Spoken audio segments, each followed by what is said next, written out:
지구의 70%가 물이라고 합니다.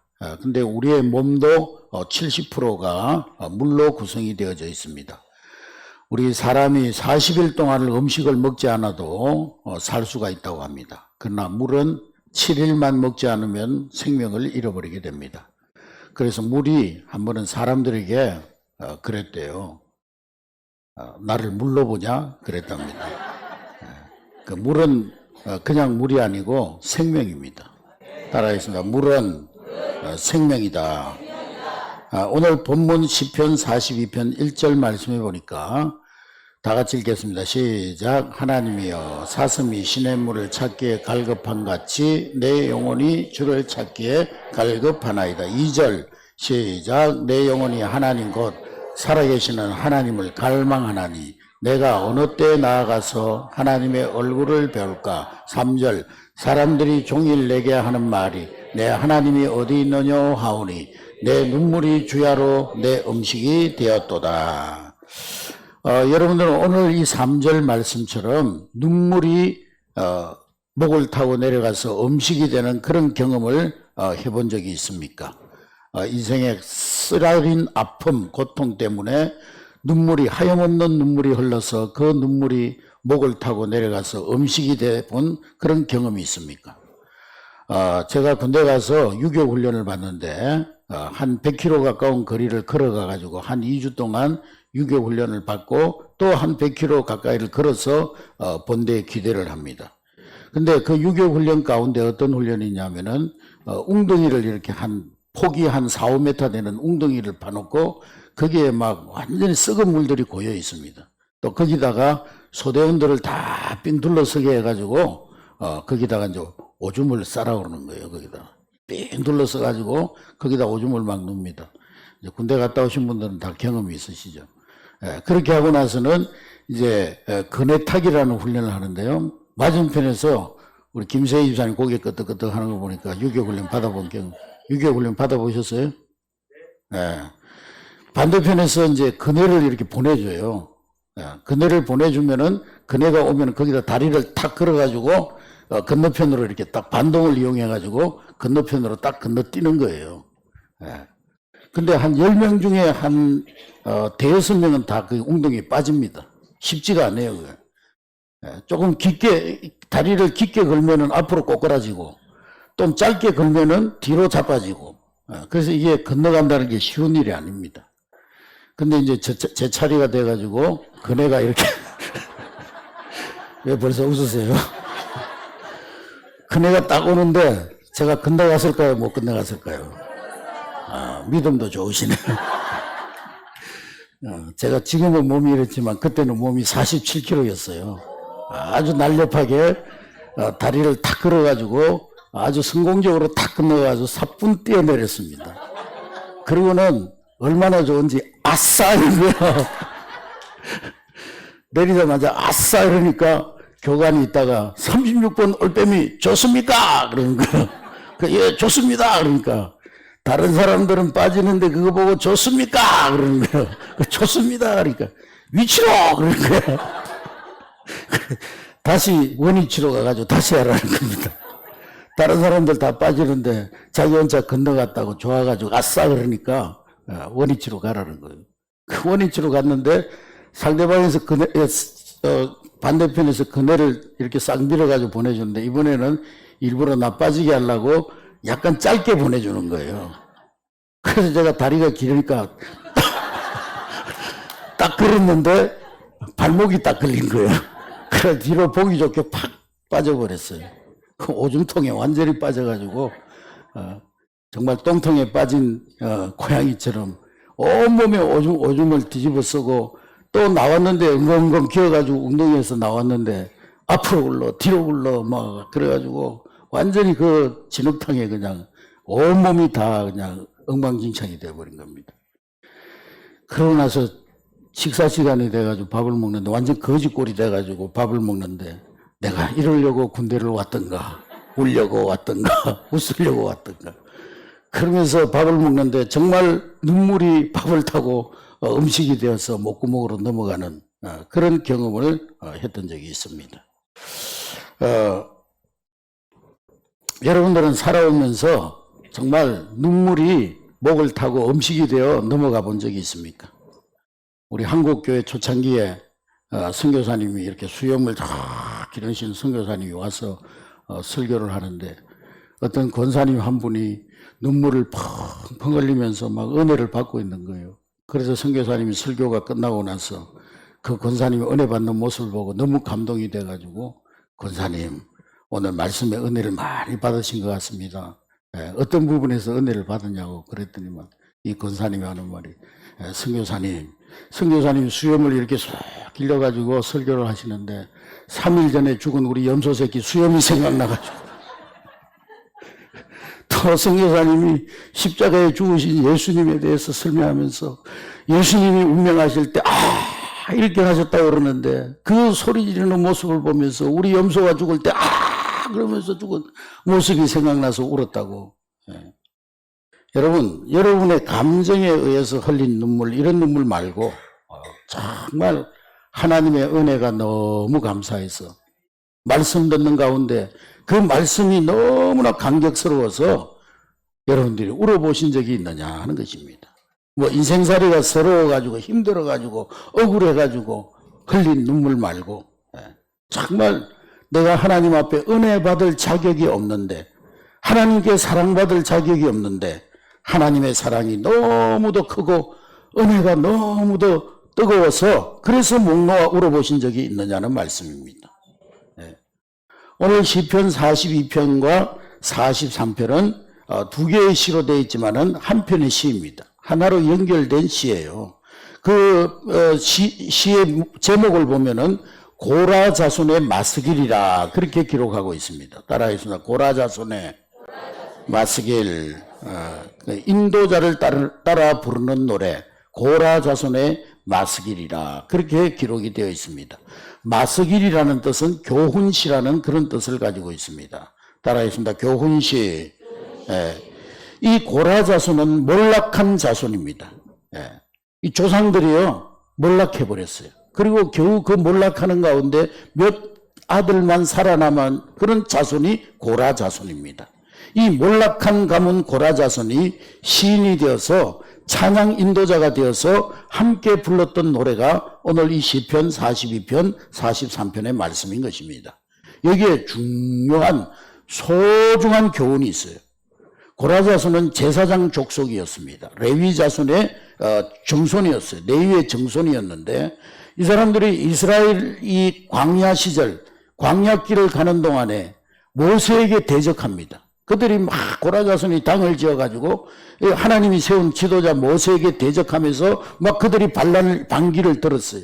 모세를 비난하고 모세를 대적하고 그러다가 갑자기 땅이 갈라지고 땅이 꺼져버리면서 갈라진 땅이 큰 입을 벌리고 고라 자손을 삼켜버렸어요. 그게 어디 나오느냐? 민수기 16장 30절부터 33절의 말씀입니다. 민수기 16장 30절부터 33절 시작. 만일 여호와께서 새 일을 행하사 땅이 입을 열어 이 사람들과 그들의 모든 소유물을 삼켜 산채로 서울에 빠지게 하시면 이 사람들이 과연 여호와를 멸시한 것인 줄을 너희가 알리라. 그가 이 모든 말을 맞이자마자 그들이 섰던 땅바닥이 갈라지니라. 땅이 그 입을 열어 그들과 그들의 집과 고라에게 속한 모든 사람과 그들의 삼킴에 그들과 그의 모든 재물이 산채로 서울에 빠지며 땅이 그 위에 덮이니 그들이 회중 앞에서 망하니라. 고라 자손들이 땅을 지어가지고 모세에게 대적하는데 하나님께서 땅을 갈라가지고 그 땅 속에 다 매몰되게 삼켜버렸어요. 그때 고라의 아들 가운데 몇몇이 그 심판을 겨우 면하고 살아남았습니다. 민수기 26장 11절 말씀 다 같이 읽습니다. 시작. 고라의 아들들은 죽지 아니하였더라. 하나님의 진노 가운데서 고라의 아들들은 죽지 않고 살아남은 아들들이 있었다는 것입니다. 하나님께 반역하다가 몰락한 자손의 가문의 자손이 살아남았어.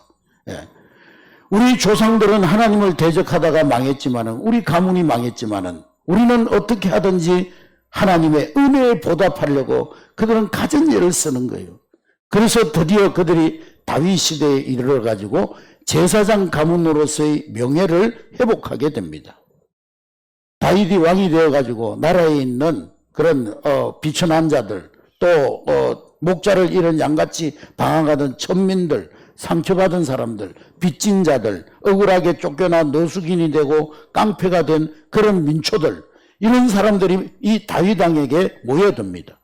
바로 그때에 고라의 자손들, 고라의 아들들도 그 다윗의 수하에 들어갔습니다. 레위 자손, 제사장 가문의 명예를 다시 그 다윗의 자손 밑에 들어가서 회복하게 된 거예요. 조상들은 망했지만은 그 아들들이 남아서 하나님 앞에 신앙으로 반듯하게 살아서 그 다윗의 수하에 들어가서 그 조상들이 무너뜨렸던 가문을 다시 일으켜 세웠던 것입니다. 그래서 이 고라의 자손들은 다윗이 위기를 만날 때마다 다윗 곁에서 용사가 되어서 다윗을 보호하고 다윗의 왕위를 지켜주는 그런 사람들이 됩니다. 다윗이 아들 압살롬의 난을 피해가지고 자기 측근 네 사람을 데리고 망명길에 오를 때, 그때 이 다윗을 곁에서 보호해주던 그 다윗의 옆에서 그 다윗을 지켜주던 사람들이, 충신들이 바로 고라 자손들이었습니다.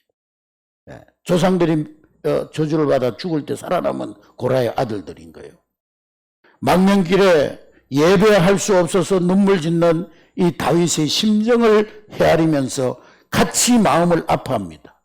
그래서 이 망명길에 예배시를 짓고 이 다윗과 함께 불렀던 찬송이 오늘 이 시편 42편 43편의 말씀인 것입니다. 자기의 조상들은 하나님이 세운 지도자 모세를 비난하고 반역하다가 땅이 갈라져서 멸망을 당했지만은, 그러나 고라의 자손들은, 자기 조상들은 하나님께 대적하다가 수치의 가문이 되었지만은, 그러나 그 자손들은 절망하지 않고 포기하지 않고 그 조상들의 전철을 밟지 아니하고 다시금 신앙으로 그 가문을 일으켜 세웠던 것입니다. 할렐루야. 그리고 다윗의 충신이 되어서 하나님을 사랑하고 예배를 사모하는 이 다윗의 마음의 중심을 잘 헤아려서 시를 지어서 다윗과 함께 하나님을 찬양하고 있는 것입니다. 할렐루야. 조상들은 신앙생활 잘못해서 하나님을 대적하고 반역하다가 망했지만은 그 자손들은 그 조상의 잘못된 길을 답습하지 아니하고 신앙으로 바로 섬으로 그 아버지 때의 그 잘못된 것을 사슬을 끊어버리고 그 자손의 때에 하나님 앞에 신앙으로 바로 섰더니 하나님께서 그 고라 자손의 가문을 다시금 회복시켜 주셨던 것입니다. 할렐루야. 여러분, 우리 민족의 조상들 얼마나 우상 섬기고 귀신 섬겼습니까? 우리 민족의 5,000년 역사 속에 우리 조상들이 얼마나 귀신을 섬기고 부모 공경한다고 제사 지내고 귀신 섬기고 얼마나 우상을 섬기면서 살았습니까? 우리 조상들의 제약으로 5,000년 우리 민족의 역사 가운데 이 민족의 전쟁이 없었던 날이 거의 없습니다.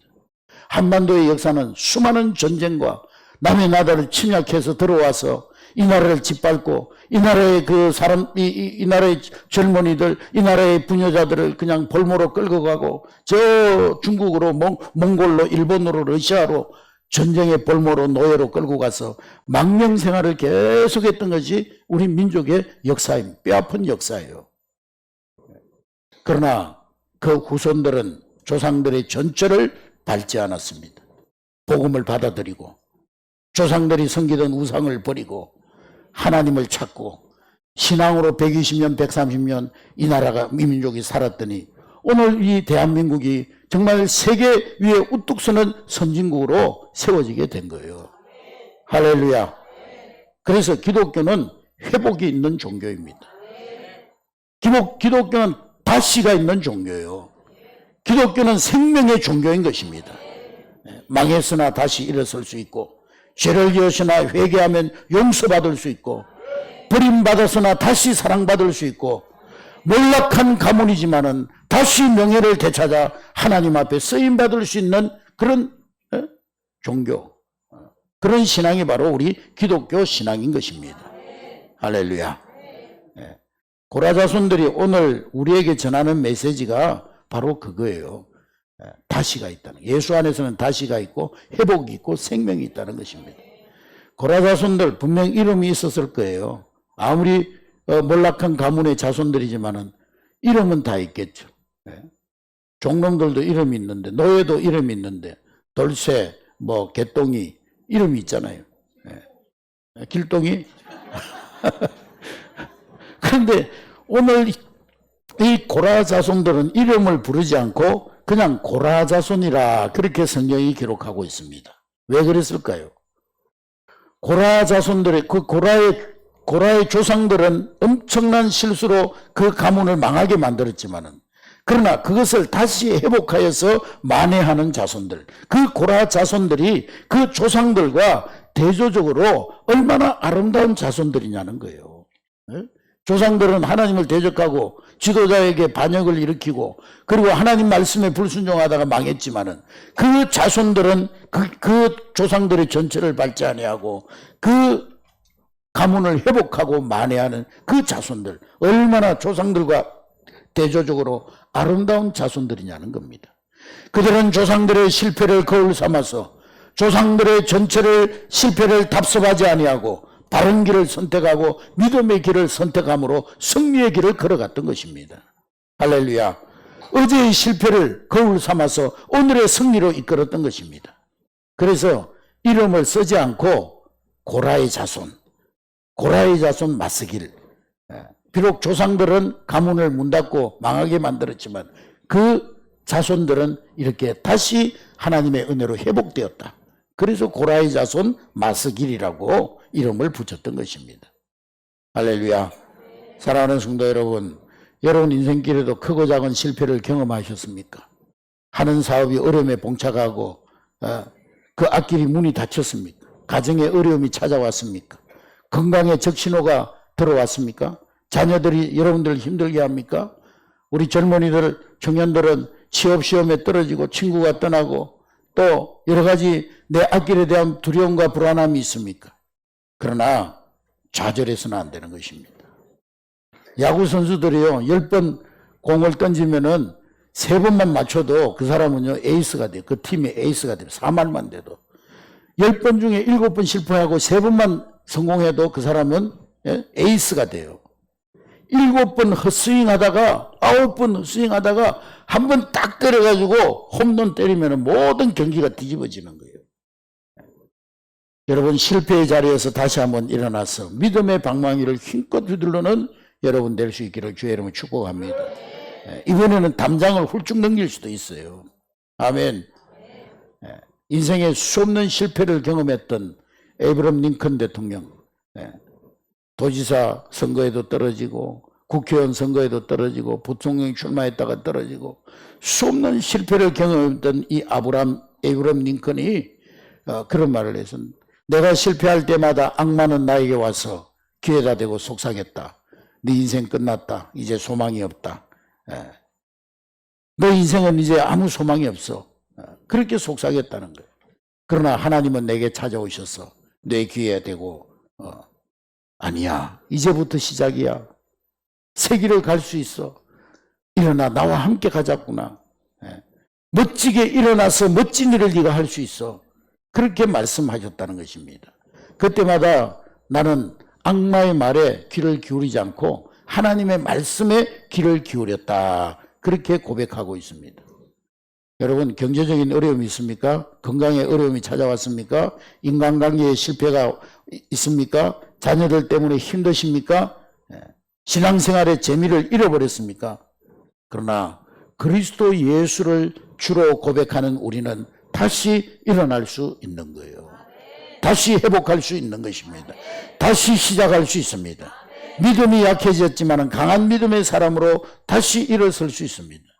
여러분 가정과 가문에 어려움이 있습니까? 여러분의 가정과 가문이 복된 가문으로 다시 일어설 수 있는 줄로 믿으시기를 주의 이름으로 축복합니다.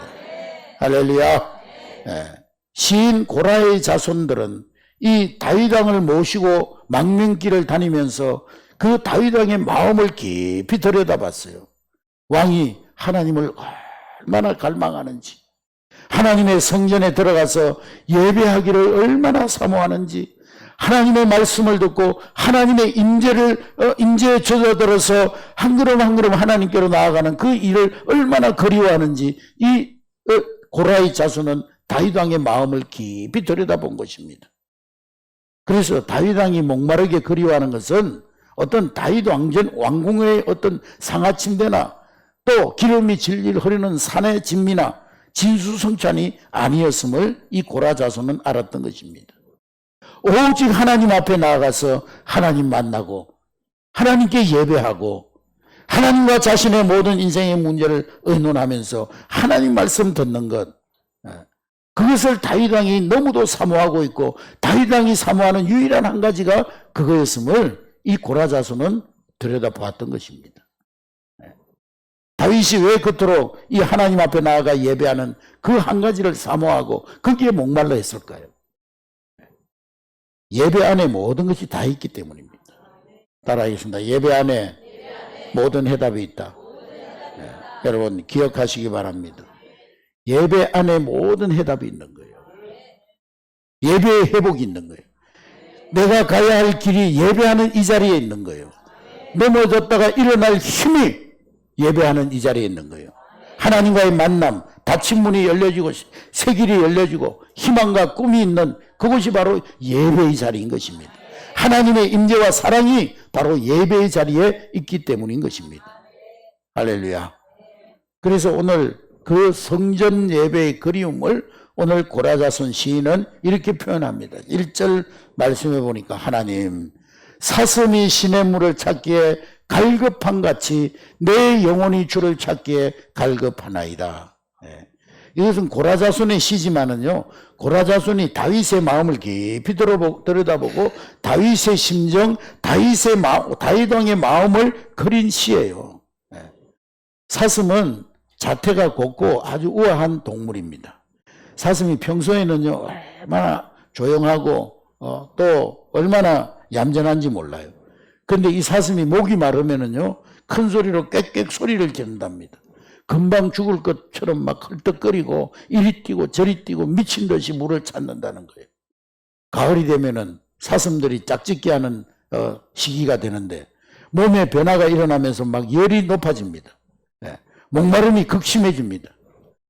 그래서 처음에는 짝짓기를 하기 위해서 광야로 나오지만은 짝짓기가 끝난 후에는 목마름을 견디지 못해서 물을 찾아 헤매다가 물을 찾지 못하면은 목말라 죽는 사슴들도 있다는 거예요. 그래서 이러한 사슴에게 있어서 물 한 모금은 생명과도 같은 거예요. 마실 물을 찾지 못하면 소리 지르다가 두 눈을 부릅뜨고 죽어가는 사슴이 허다 있다는 거예요. 이 순간의 사슴에게 있어서 물 한 모금의 가치라고 하는 것은 어마어마한 거예요. 이 물 한 모금, 다윗에게 있어서 이 한 모금의 생명수가 무엇이었겠습니까? 사슴에게 마치 한 모금의 물이 생명수인 것처럼 이 다윗에게 있어서 한 모금의 생명수가 무엇이겠습니까? 그것은 바로 하나님의 임재였던 것입니다. 하나님의 은혜 안으로 들어가는 거예요. 하나님을 만나는 그 만남이었던 것입니다.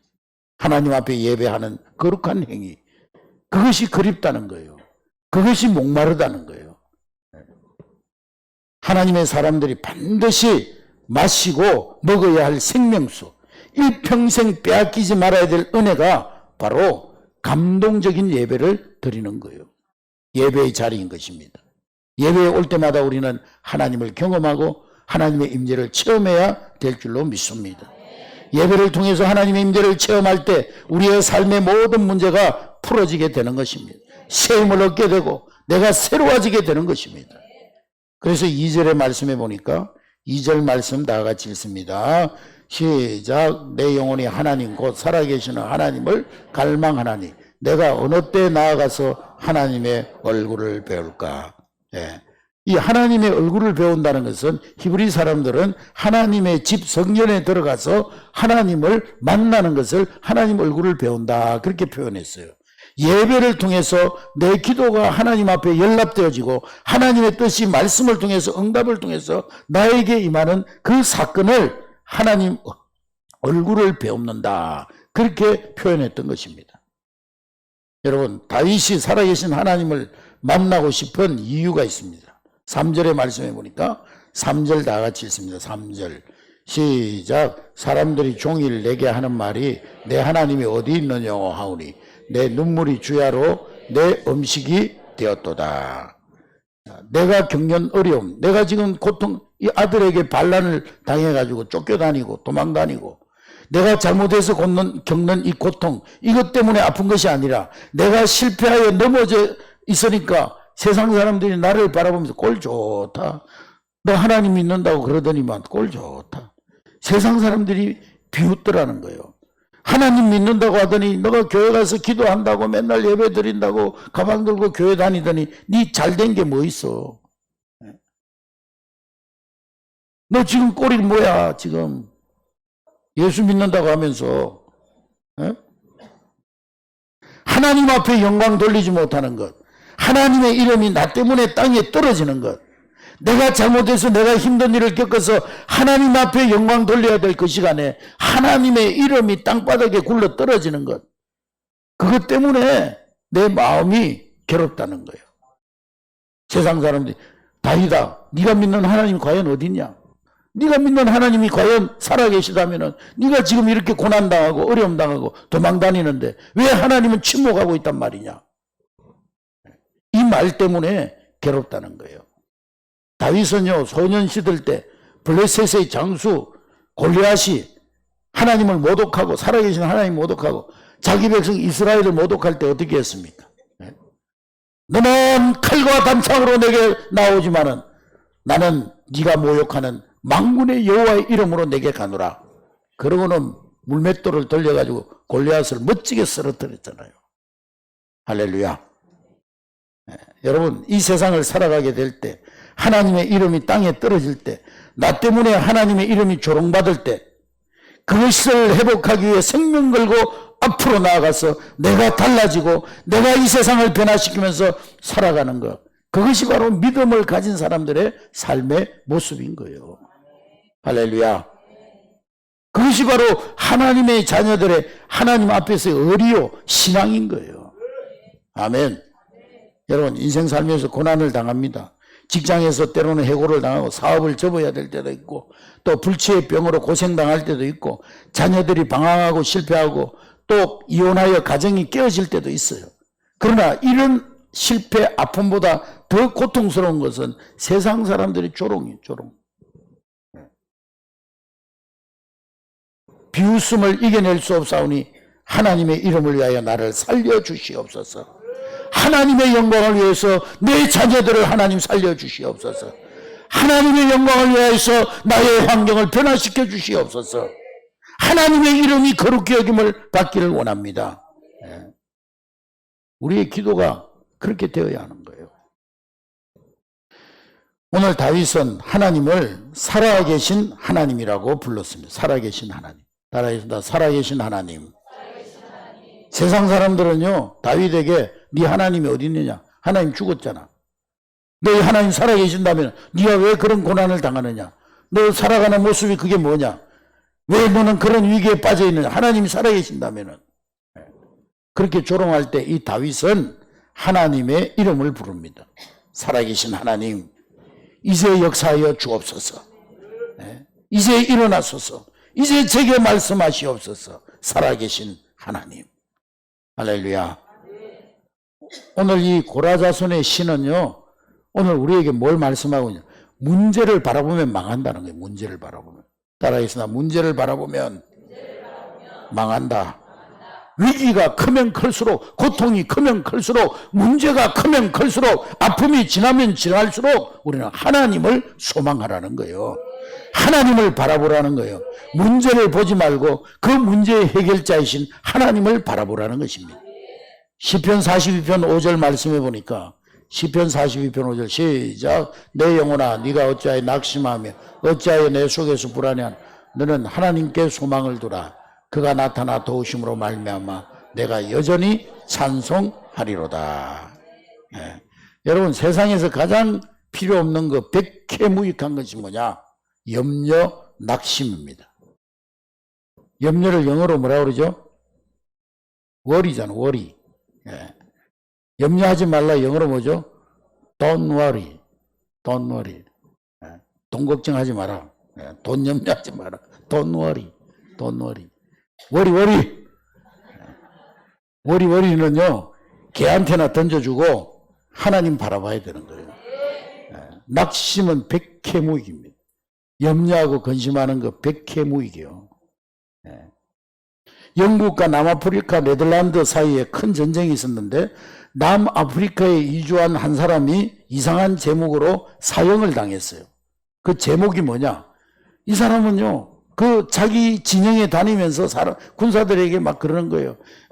우리는 무기가 신무기도 없고 영국은 전부 신무기고 영국의 저 지휘관들은 아주 실력이 뛰어나고 훌륭한 지도자들인데 우리 지도자들은 형편이 없고, 그리고 우리는 이 오합지졸들이고 우리 지도자들은 썩어서 믿을 게 못 되고, 우리는 너무 보잘것없고 저 적군들은 너무 장대하고 너무나 강하기 때문에 우리 도저히 싸워 이길 수 없다.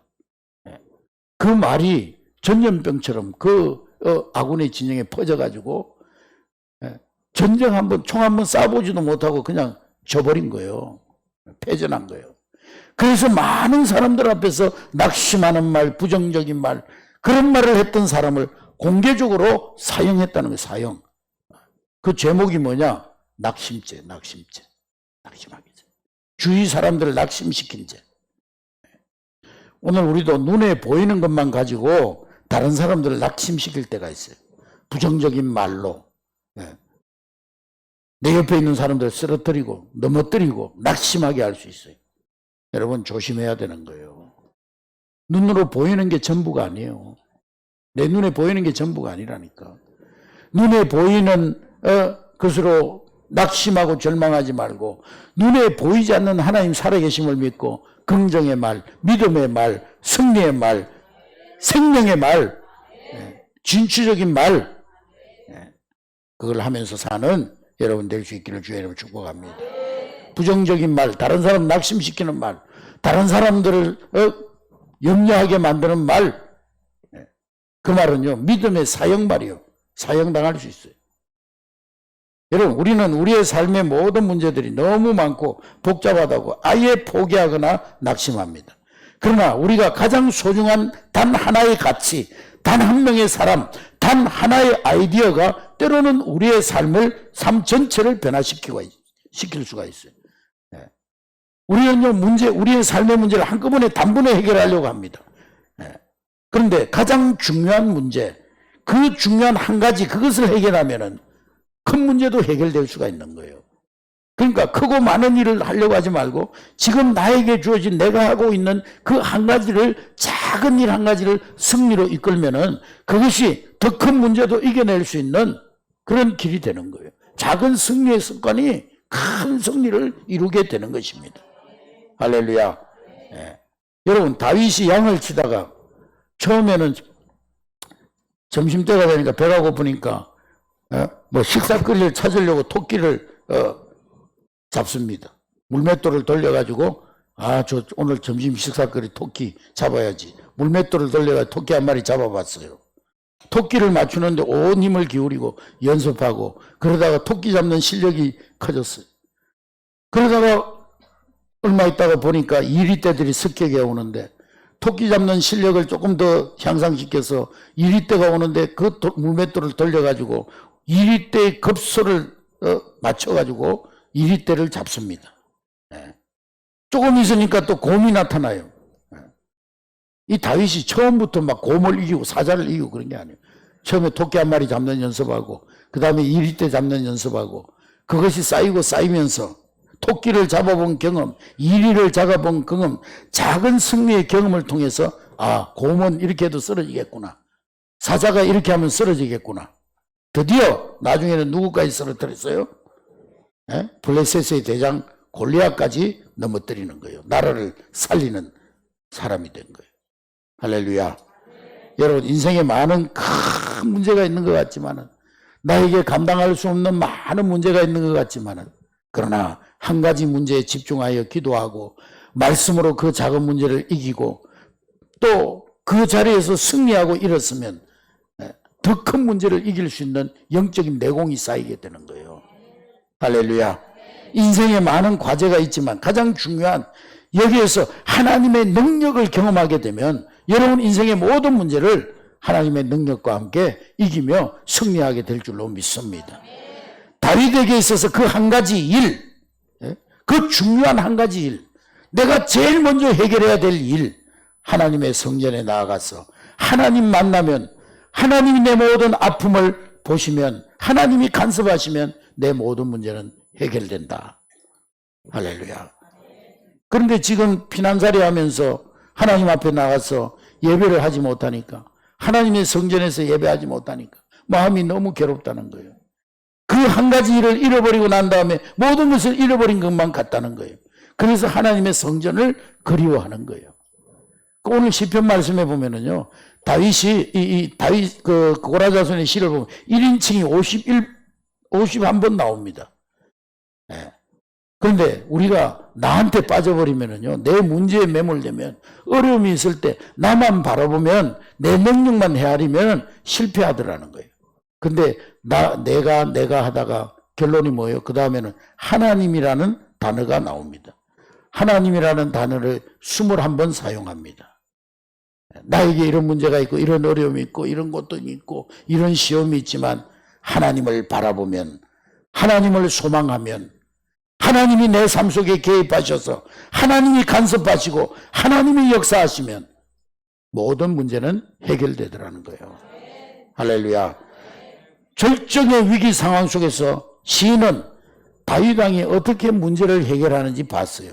다윗이 위기를 어떻게 기회로 만들어내는지, 그 큰 고난을 어떻게 견뎌내는지, 헤아려내는지 그것을 알고 시를 쓰게 됐던 것입니다. 여러분, 상처를 묵상하는 사람치고 상처를 이기는 사람이 없어요. 눈만 감으면 내가 10년 전에 그놈한테 받은 상처, 내 10년 전에 그년한테 받은 상처, 그러고 있으면 그 사람은 절대 그 상처를 이겨낼 수 없어요. 문제에 빠져있는 사람, 그 문제를 이겨내는 사람 없어요. 원수를 바라보는 사람, 그 원수를 견뎌내는 사람 없어요. 그래서 오늘 고라자손은 문제를 보지 마라. 문제의 초점을 바라보지 말고, 맞추지 말고 하나님을 소망하라는 거예요. 믿음의 주를 바라보라는 거예요. 성령의 능력을 의지하라는 거예요. 그러면 이겨내더라는 것입니다. 이 다윗의 마음을 헤아려서 시편 42편을 썼던 것입니다. 다윗의 고백은 그런 거예요. 하나님, 목마른 한 마리 사슴이 물을 찾아 헐떡이듯이 제가 목마르게 하나님의 은혜를 기다립니다. 저는 하나님 한 분, 어제도 오늘도 살아계신 하나님의 임재를 갈망합니다. 사람들은 저를 조롱하고 비웃고 네가 믿는 하나님이 어디 있느냐고 조롱하고 비웃습니다. 하나님 믿는다고 하더니 꼴 좋다. 그 하나님 어디 있느냐고 사람들은 저를 비난하고 조롱합니다. 그 말이 제 가슴을 아프게 하고 기도 중 눈물이 하염없이 흘러 뽀를 타고 입으로 쏟아져 들어갔습니다. 그러나 하나님, 제가 제 영혼을 달래봅니다. 낙심하지 말라, 불안하지 말라, 하나님께만 소망을 두라, 하나님을 찬양하라. 그 하나님의 음성에 귀를 기울입니다. 여러분, 매일매일 매순간 예배에 임재하시는 하나님의 능력에 사로잡혀 사는 여러분 될 수 있기를 주님의 이름으로 축복합니다. 그 한 가지 일, 오늘 다윗이 다른 모든 문제를 제쳐놓고 그 한 가지 일에 집중했는데, 그것은 예수님께 목마른 인생, 하나님의 능력에 사로잡히는 것, 하나님의 예배에 실패하지 않는 것, 그것이 바로 다윗의 목마름이었던 거예요. 오늘 여러분들이 정말 예수님께 목마른 인생, 하나님의 능력에 사로잡히는 인생, 하나님께 예배하는 일에 실패하지 않는 여러분 될 수 있기를 주의 이름으로 축복합니다. 예수님 목마릅니다. 그렇게 주님 앞에 나아갈 때 하나님께서 우리 인생의 목마름을 시원하게 해결해 주실 줄로 믿습니다. 할렐루야.